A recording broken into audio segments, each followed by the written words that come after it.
corn snakes are the best pet snake. And there, I said it. Some people will tell you it's the ball python, but I pretty much think they're wrong.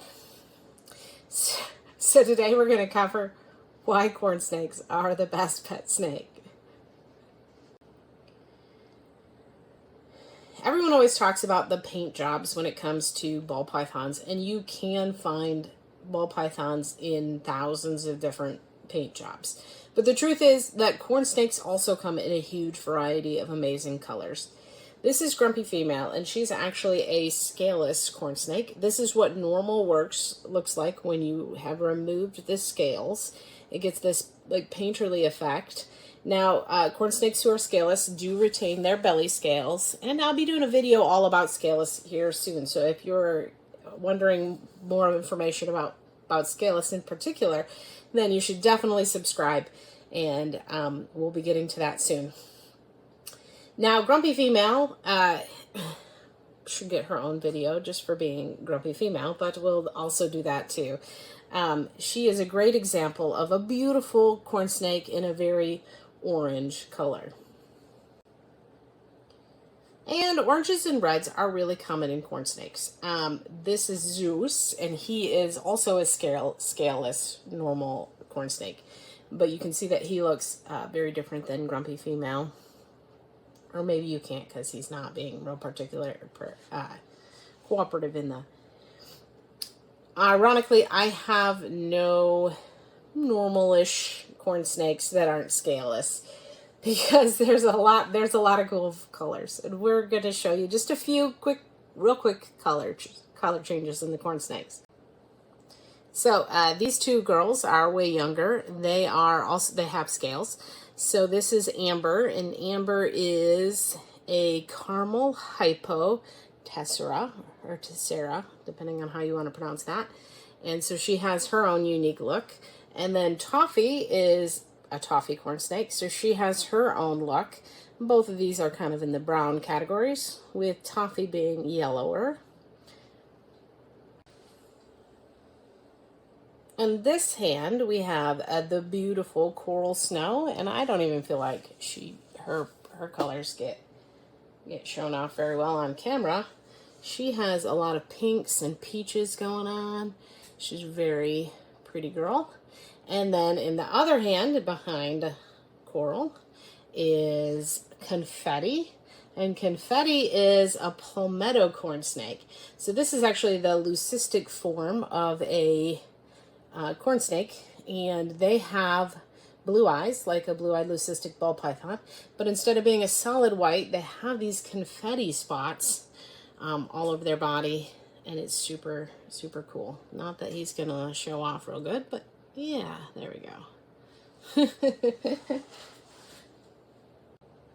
So the number of corn snakes that I have is actually fairly small and not nearly representative of all of their colors. This is Houdini, and she is actually an amelanistic or albino. In the scaleless form, that often is very orange. Her saddles are not nearly as clear, but you also have, when they have more white in their pattern, it is even cooler. She is a beautiful girl and has done a great job for us, but isn't the world's prettiest albino corn snake. So, they definitely come in a huge variety of colors, and almost anybody can find one that they like.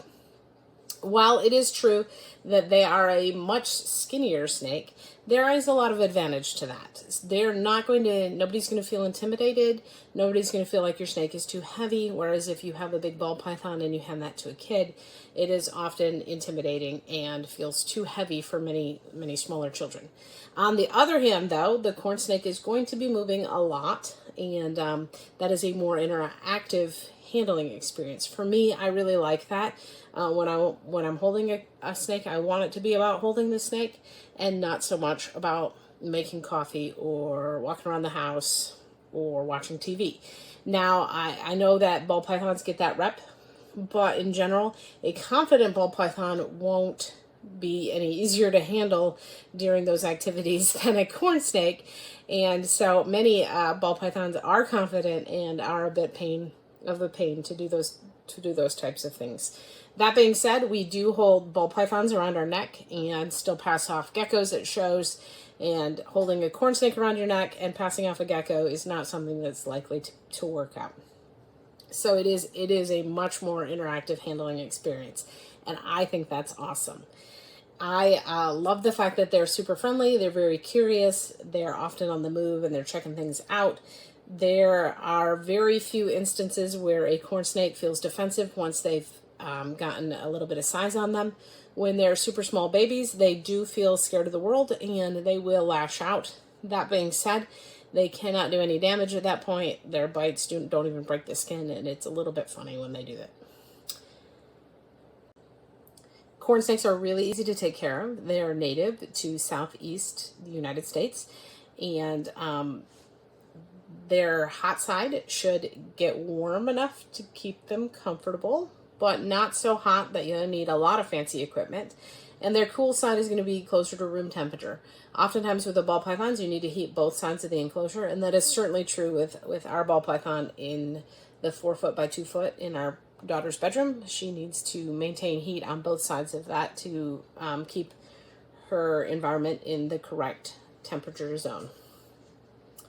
And my ultimate favorite reason that corn snakes make amazing pets is that they eat. So ball pythons are known for going on hunger strikes. I don't know that this is all as much a natural thing as we tend to think of it as. Oftentimes they'll tell you it's no big deal, it's just a ball python thing. I do think that they are more sensitive to the specific numbers than we give them credit for, and because they're really, really hardy, we don't actually take that into consideration. I do think if your ball python isn't eating, you should definitely check all of your numbers, and you should adjust those within range to try and see if there's a specific reason your ball python isn't eating. I also think that we feed on a schedule that's probably a little bit more food than they're used to in the wild, and that all of that causes the hunger or the food issues, the hunger strikes, the food refusals. I do think there are ball pythons that are picky about color and size and all of that with their food, and that can also make it very stressful. I love feeding the corn snakes because you give them a food item and they eat said food item, and that's it. That's how easy it is. And it is not stressful at all. They'll eat mice, they'll eat rats, they'll eat hamsters, they'll eat gerbils, they'll eat frozen thawed. Even if you get one that ate live at its last home, it will still eat frozen thawed at your house, just super easy. And if it's refusing a meal, then it's actually a sign that it's sick. And so you get this idea that, oh, hey, I need to take my corn snake to the vet, or I need to observe it to see what's wrong with it. And it's way easier than a ball python. Now, just as a brief side note, corn snakes, the answer for how long does a corn snake live is usually 15 to 20 years. There are corn snakes that have lived a lot longer than that, and I do think that with proper care, we'll find that a lot of reptiles will live longer than their textbook answer for how long does that reptile live. But the textbook answer for how long does a ball python live is 30 years. And I've heard of people having their ball pythons even longer than that. So in some ways, having a shorter lifespan might be an easier commitment to a lot of people. And that is also true of the corn snake. Now, this is Shortcake. She is a strawberry with a bunch of hats. And when we bought her, we were told that she was 5 years old. And then she had already started developing cataracts, and I didn't notice that before when we got her. My husband actually found her and wanted her, and then went and picked her up, and I didn't see her until we got her home, and she had started developing cataracts at that time.